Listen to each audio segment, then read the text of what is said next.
पूर्व मुख्यमंत्री पृथ्वीराज चौहान ने स्थानीय निकाय चुनाव में चल रही गड़बड़ी पर तीखी प्रतिक्रिया देते हुए कहा कि चुनाव आयोग की कार्यक्षमता सामने आ गई है। चुनाव के नतीजे देर से घोषित होने से हेरफेर की आशंका बढ़ती है।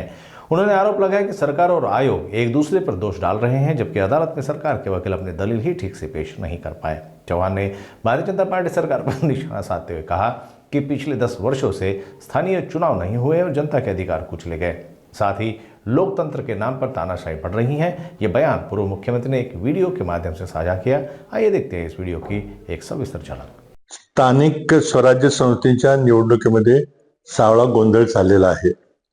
निवडणूक आयोग किती अक्षमतेने काम करतोय हे आपल्या समोर आलेलं आहे। काल मी याबद्दल बोललो की निवडणुका पुढे ढकलल्यात वगैरे। आज निर्णय आलेला आहे की आता निकाल जो आहे तो 3 तारखेच्या ऐवजी आता 20-21 तारखेला निकाल लागणार आहे।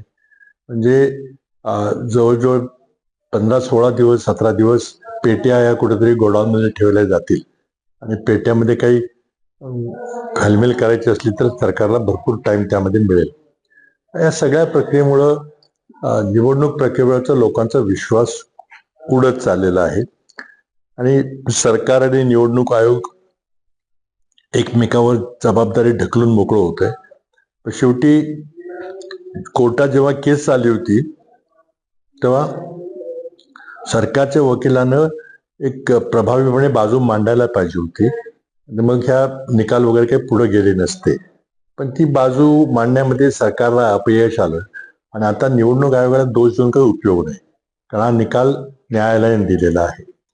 त्यामुळं सगळंच दुर्दैवी आहे ज्या प्रकारे स्थानिक स्वराज्य संस्थांच्याकडे भाजप सरकारने दुर्लक्ष केलेलं आहे। लोकशाही संपवायचा एक प्रयत्न चाललेला आहे की 10 वर्ष स्थानिक स्वराज्य संस्थांच्या निवडणुका झाल्या नाहीत। गेली 5 वर्ष नोकरशाही प्रशासन करत होते। स्थानिक लोकप्रतिनिधींना काहीही अधिकार नव्हता आणि 73 आणि 74व्या घटना दुरुस्तीने जे अधिकार नागरिकांना दिले होते की दर 5 वर्षांनी हमखासपणे निश्चितपणे निवडणुका होतील, तो घटनात्मक अधिकार पायदळी तोडला भाजप सरकारनं आपल्या राजकीय स्वार्थाकरता। सगळ्यात सावळा गोंधळ आहे। आम्ही याचा निषेध करतोय पण काही त्यातून मार्ग निघत नाही। जोपर्यंत जनता जागृत होत नाही तोपर्यंत हळूहळू असंच होत राहणार आणि शेवटी आपल्याला या देशात लोकशाही नाही तर संपूर्णपणे हुकुमशाही आलेली दिसेल आणि न कळत हलक्या पावलांनी येईल आणि त्यामुळं सगळ्याच गोष्टीचा मी तीव्र निषेध करतो।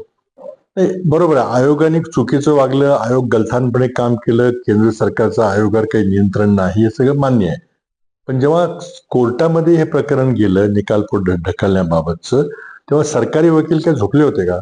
सरकारी वकीलने सरकारची बाजू मांडायला पाहिजे होती की आम्हाला नको आहे, ताबडतोब निकाल द्या म्हणून।